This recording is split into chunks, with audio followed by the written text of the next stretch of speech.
Easy peasy. You're really good at this. Oh, I've practiced, man. Right. I was like, this needs to be good. This That might, was wonderful. That was really good. thank you.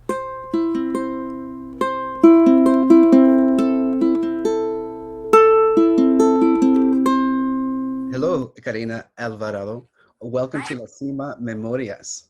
Hi, thank you, Vincent. We want to kick off this interview by inviting you to introduce yourself to our viewers.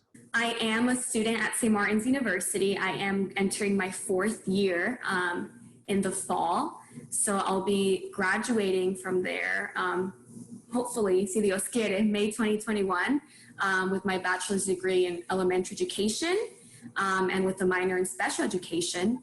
I will be the first in the family to graduate from a four-year university. So I am the youngest as well. So it's an accomplishment. My parents migrated from Mexico to the United States in the early 1990s. So I am a daughter of immigrants, which I say pretty proudly. And yeah, that's pretty much everything. I mean, just everything about me in a nutshell. Could you expand just a little more? Yeah, so I was born in Long Beach, California.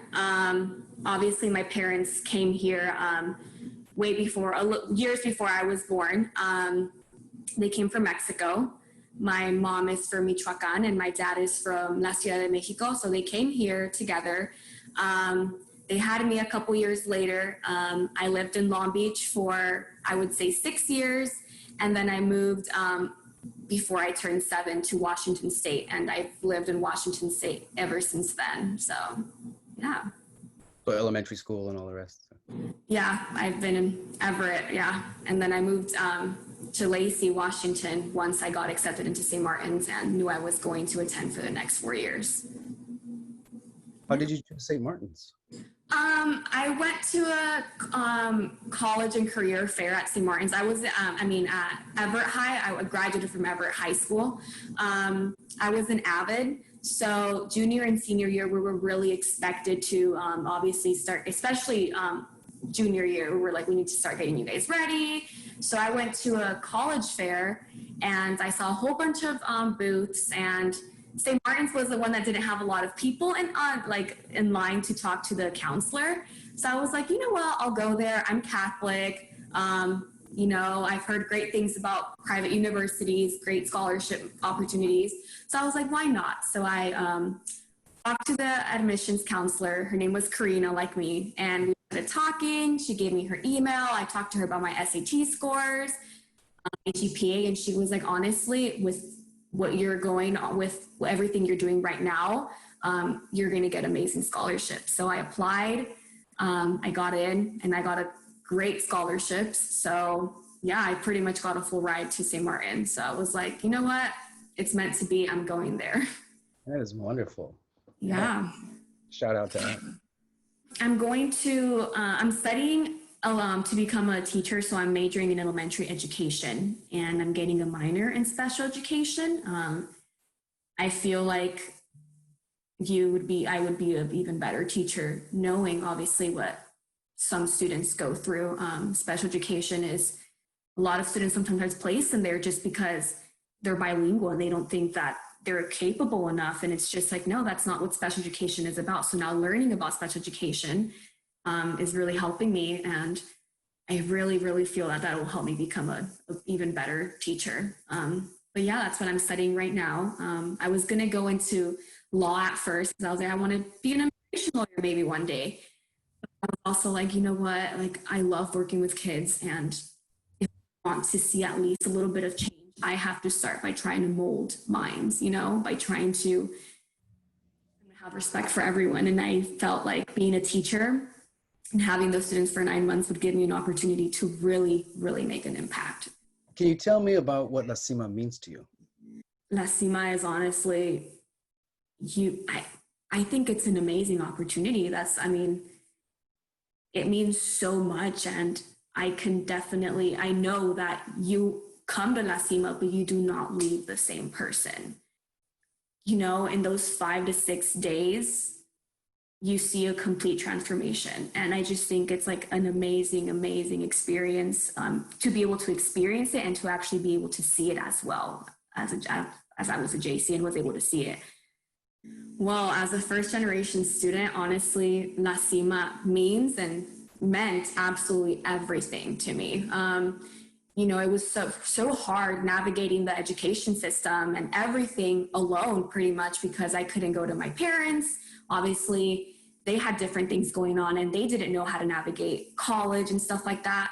So it was really hard, but doing that, and I did feel like La Cima was the only place in the world that I felt like people saw me for who I really was. So I'm independent, strong, you know, intelligent. And a lot of the times I was underestimated being Hispanic, coming from immigrant parents.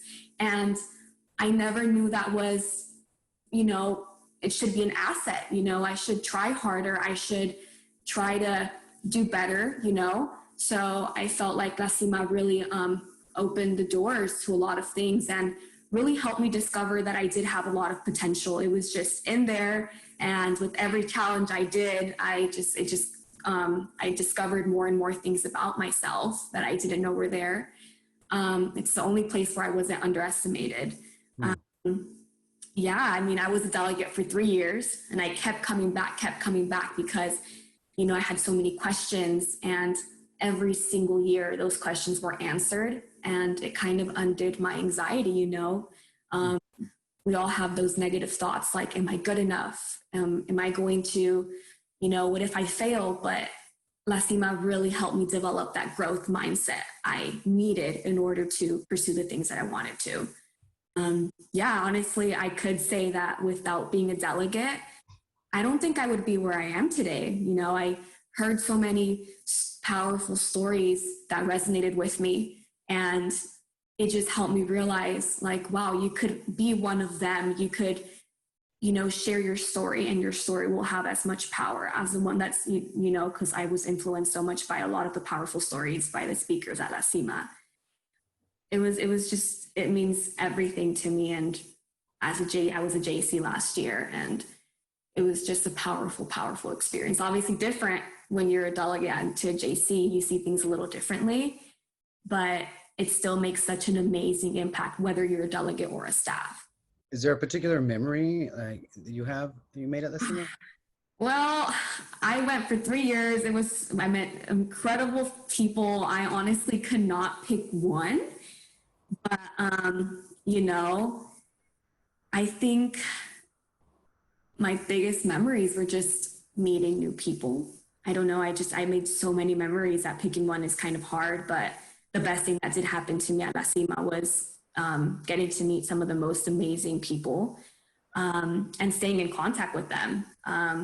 I stayed in contact with the people I was in councils with, and then now with the JCs, where I just have this amazing support system, and like I see them as my best friends, and we just keep making more and more memories together, even outside of La Cima.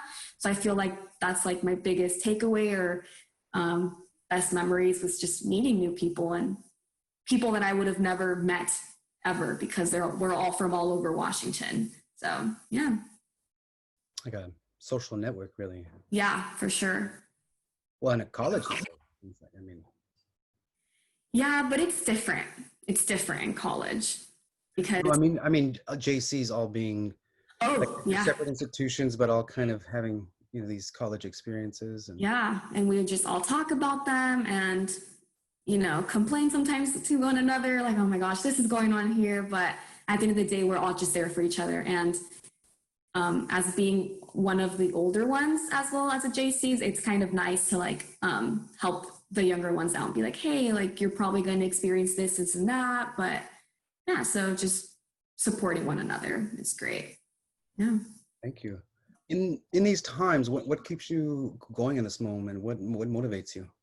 I would say the thought of making my family proud and being the first college graduate is what keeps me going at the moment. Everything I do is for them. So I would say that's what definitely keeps me going and motivates me every day. It lets me know that every sacrifice and every, you know, difficulty that I go through, you know, it's for a reason and it's going to be worth it. What particular actions are you taking? Well, you know, just trying to take as many classes as possible. You know, being in contact with my family, letting them know that I am stressed, that just because they probably don't understand what I'm going through, that I am going through something. You know, a lot of people my age usually are doing something else, but I'm like, I'm decided to take this route. So I need a lot of support. So I think the actions I'm taking is just being very, having an open communication with my family and, you know, with those around me as well, professors, and just keeping positive. That is wonderful. Yeah. So to wrap up our interview, we're going to do a quick lightning round set of questions. Okay. Ready? Yes. Okay, here we go. What is one book or podcast that you would recommend to everyone? I really enjoyed reading El Movimiento. Jerry Garcia is a big part of it. So any book by Jerry Garcia, I would recommend. He's amazing. What is a piece of advice you would say to your younger self or wish you had heard when you were younger?